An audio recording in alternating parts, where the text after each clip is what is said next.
फरमाया है कि 2021 तरक्की का साल होगा।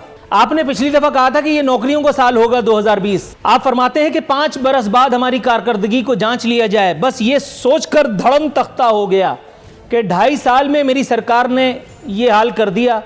5 बरस बाद तो मेहदी हसन की वही नजर आएगी कि अब के हम बिछड़े तो शायद कभी ख्वाबों में मिले।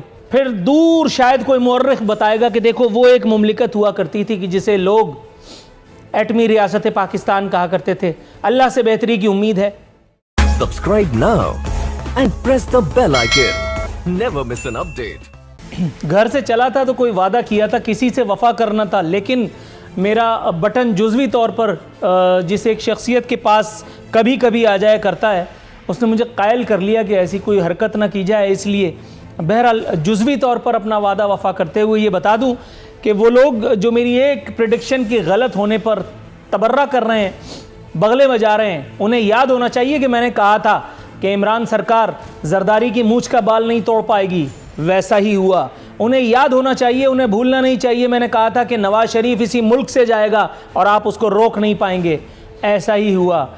गिरते हैं शहसवार ही मैदान जंग में, वो तिफल क्या गिरे जो घुटनों के बल चले। उम्मीद है तशफ़ी हुई होगी, हालांकि मैं जानता हूँ आप उन लोगों में से नहीं हैं जिससे मैं मुखातिब हूँ, वो अच्छी तरह जानता है मैं किसके बारे में बात कर रहा हूँ। बहरहाल एक और इंटरव्यू हुआ है, अल्हम्दुलिल्लाह सुम्मा अल्हम्दुलिल्लाह, एक और नादिर शाही इंटरव्यू हुआ है, कुछ मज़ीद खाने कमाने का मौका हम लोगों को मिला है।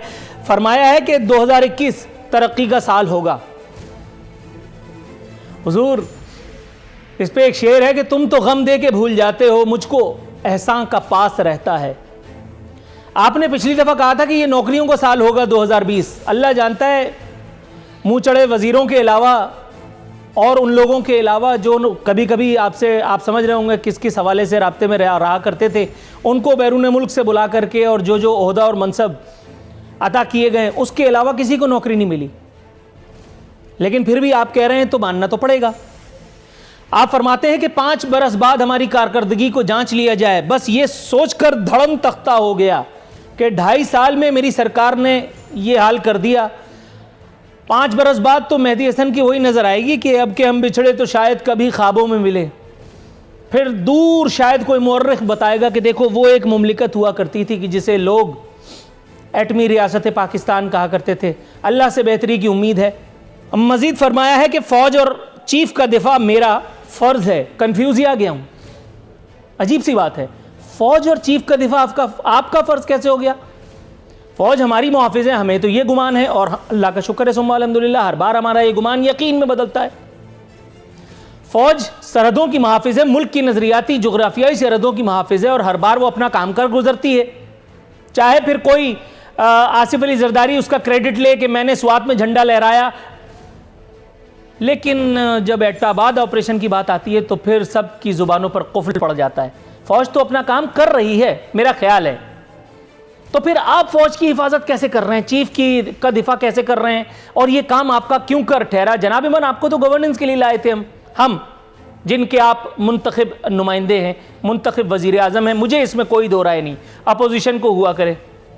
साफ़ी बरादरी पर हुकूमती साख मुतासिर करने का खूबसूरत इल्ज़ाम लगाया।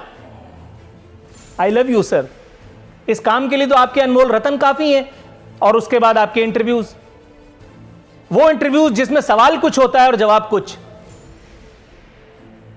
और ऐसे ही एक इंटरव्यू अगर आप मुझ गरीब को भी दें तो मैं इंशाअल्लाह ताला इन तमाम तबर्रा करने वालों को भी ऐसा जवाब दूंगा कि याद आ जाएगी नानी। आप कहते हैं चोरों को मुआफ़ी नहीं दूंगा, अपोजिशन की सफ़ों से आवाज़ आई है। जी हाँ, आप उन्हें वजारत दिया करते हैं, मुआफ़ी क्यों कर देने लगे? ये अपोजिशन का कहना है, किस हद तक दुरुस्त है ये हमें बताएंगे हमारे मेहमान। 2001 तरक्की का साल है ये लतीफ़ों का, इसको लतीफ़ा सुना करके क्यों शुरू किया है? पिछला साल नौकरियों का था, अपने मुँह चढ़े लोगों के अलावा किसी को नौकरी नहीं मिली। 5 बरस बाद कारकर्दगी जांच लेना, तो अभी आपने क्या किया है? कौन सा नई दिल्ली पे आपने जमहूरियत का झंडा लहरा लिया है? फ़ौज का दिफा करने चले हैं वज़ीर आज़म पाकिस्तान। हमें तो बताया गया था कि फ़ौज मुल्क की नज़रियाती और जोग्राफियाई सरहदों की ज़ामिन है, उसकी सेफगार्ड करती है, और अभी तक की हमारी तारीख यही है कमोबेश। अगर मैं गलत हूँ तो प्लीज़ करेक्ट मी सर। अब वज़ीर आज़म अगर फ़ौज का दिफा करेंगे तो फिर फ़ौज किसका दिफा करेगी? और अवाम पाकिस्तान फिर जो कन्फ्यूजिया घूम रहे हैं, फिर वो किससे, मतलब आप मुस्कुरा रहे हैं, मतलब मैं इंतहाई संजीदा हूँ। बिस्मिल्लाहिर्रहमानिर्रहीम, शुक्रिया नूरुल्लाह रफ़ीन भाई। असल में ये आप इसको कंफ्यूज कर रहे हैं। बात ये है कि फ़ौज हुकूमत का हिस्सा है और हुकूमत ने अपने सारे इदारों को डिफेंड करना होता है। अगर जहाँ पे एक मिनट यही रुक जाते हैं। जी जी जी, पहले ही आपने यॉर्कर खुद ज़बरदस्ती बना ली, हालांकि मैंने तो बॉल कराई भी नहीं थी। फौज हुकूमत का हिस्सा कैसे हो गई? देखिए फौज रियासत का एक पिलर है, ये मैंने पढ़ा था। नहीं देखिए ठीक है, फौज हुकूमत का हिस्सा कैसे, ये अभी मेहमानों से भी जानूंगा। मैं ये कहता हूँ कि ये सारे इदारे वज़ीर आज़म के अंडर होते हैं। ठीक है। इन्होंने अगर अच्छी कारकर्दगी देनी है तो वो उसका क्रेडिट भी वज़ीर आज़म को जाता है। अगर खुदा न खास्ता कहीं पे कमज़ोरी होती है तो भी इसके जो नुकसानात होते हैं वो वज़ीर आज़म को जाते हैं। अगर किसी इदारे पे तनकीद होती है, अब हमारे फ़ौज पे तनकीद होती है, तो फ़ौज जो है हर शख्स का बराह रास्त जवाब नहीं देती, न देनी चाहिए। सर कुछ लोगों का ये कहना है कि इस काम के लिए तो हुकूमती इक़दामात और हमारे अनमोल रतन जो वज़ीर हैं, जो कोई बेरोज़गार था, कोई पाकिस्तान से बाहर था, उनको बुला करके नौकरियां दी गई हैं। इस काम के लिए तो अपने इक़दामात काफ़ी हैं। ये बेचारे सहाफ़ी क्या कर रहे हैं? बहुत से सहाफ़ी तो बेचारे फुल टॉस इंटरव्यू कर करके थक गए। बहुत सारे सहाफ़ी तो बाकायदा सुबह से हज़रत इमरान खान नियाज़ी रहमतुल्लाह अलैह करके अपने प्रोग्राम का आगाज़ करते हैं, PTI जिंदाबाद करके प्रोग्राम का अख्ताम करते हैं। अब क्या जान लेंगे बच्चे की? बिस्मिल्लाहिर्रहमानिर्रहीम। नूरुल्लाह रफ़ीन साहब, मैंने दुनिया में बहुत ज़्यादा मोहसिन कश लोग देखे, लेकिन इमरान से ज़्यादा एहसान फरामोश बंदा मैंने दुनिया में देखा है, न मैं इसको कभी देख लूँगा। इस बंदे के साथ जिसने भलाई की है, हर एक को उन्होंने वो बदला दिया और उसको तकलीफ पहुँचाया। चाहे जहांगीर तरीज ने जिहाज दिया है, चाहे मीडिया ने कंधों पे सवार करके वज़ीर आज़म के कुर्सी तक पहुंचाया है। 45 हज़ार का टिकट 2 लाख 3 लाख पे बिका है। तो यूथ ने इसका साथ दिया था। यूथ को जिस तरह बेरोजगार किया और जो हशर यूथ का किया, तो ये मोहसिन कश इंसान है। इसके साथ जिसने जो भी भलाई की है, इसके साथ उन्होंने सर थोड़ा सा तवक्कुफ की इस्तदा है। मैं प्रोग्राम में शरीक गुफ्तगू करना चाहता हूँ कैसर मशीख साहब को। कैसर मशीख साहब, सर खुशामदीद।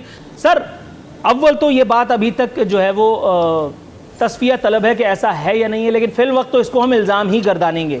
लेकिन आगे जो उन्होंने कहा है वो बात थोड़ी सी समझ में आ रही है कि तहरीक इंसाफ और इमरान खान 6 साल से फॉरेन फंडिंग केस में NRO लेकर सियासत कर रहे हैं। सर आपको लगता है कि मतलब आपके कुछ वज़रा भी ऐसे ही थे, वो भी ज़ाहिर है कि साद रफ़ी साहब वगैरह वो भी जो है वो स्टे ऑर्डर लेकर के और वज़ीर बन गए, उनकी वजारत के पूरा अरसा उन्होंने निकाल लिया, खूब धूमधाम से उनकी जो है वो वजारतें उन्होंने दाग़े मुफारकत दिया, उसको पूरा टेन्योर किया। सर अगर 6 साल से किसी एक फ़ॉरेन फंडिंग केस में जिसकी सुनने की नौबत ही नहीं आ रही, शायद नज़रिया ज़रूरत के मौजूदों को पसंद नहीं है या अभी वक्त नहीं है कि इन सब जो मामलात को लिफ्ट कराई जाए, सर क्यों चाहते हैं आपके इसराइली और भारतीय वाले मामले को जो है वो उसको दरखूर इतना समझा जाए? जी देखिए, एहसन इकबाल साहब ने ये बात की, ज़रूर उनके पास कोई सबूत होंगे और ये बात उनके वो वैसे एहसन इकबाल साहब बड़े सोच समझ के और वो ज़िम्मेदारी से बात करते हैं। अब बात ये है कि देखिए ना, यहाँ हो रहा था कि इमरान खान साहब ने बड़ी यहाँ तरक्की शुरू हो गई। 1952 के बाद पहला साल है पिछले 60 साल में कि नेगेटिव हुई है। ये ग्रोथ इस तरह नहीं होता। मैं मुईशत का क्योंकि तालिब इल्म हूँ, ये जो कह रहे हैं ना कि टेक्सटाइल इंडस्ट्री, और मेरा फैसलाबाद से ही तल्लक है, मैं वहीं चिड़ियोट से इलेक्ट होता हूँ, ये जो कह रहे हैं ना कि मुईशत की तरक्की सिर्फ टेक्सटाइल इंडस्ट्री से होती है, मुईशत तो सब चीज़ों का टोटल फैक्टर है। टोटल लोगों की 22 करोड़ लोगों की आमदनी हम छोड़ के गए थे 320 अरब डॉलर, जो हो गई 280 अरब डॉलर। अब लेदर इंडस्ट्री बिल्कुल नहीं चल रही।